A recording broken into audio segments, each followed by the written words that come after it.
નમસ્કાર મિત્રો, આજે હું તમને ECG વિશે જણાવીશ. ECG એટલે કાર્ડિયોગ્રામ. કાર્ડિયોગ્રામ એટલે હાર્ટની ગતિવિધિ રેકોર્ડ કરે છે એ પદ્ધતિ. હાર્ટ એક પંપ છે જેના 4 ખાના છે, આપ જાણો જ છો.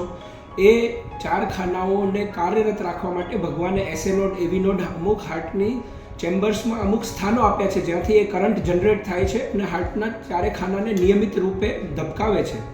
તો એ ECG ઉપરથી હાર્ટની ગતિવિધિ અનિયમિત છે કે નિયમિત છે, હાર્ટને હૃદયનો હુમલો આવેલો છે કે નહીં, હાર્ટના ચેમ્બર્સ એટલે કે ખાના કોઈ પોળા છે કે નહીં, એ બધું ECG ઉપરથી ખબર પડે.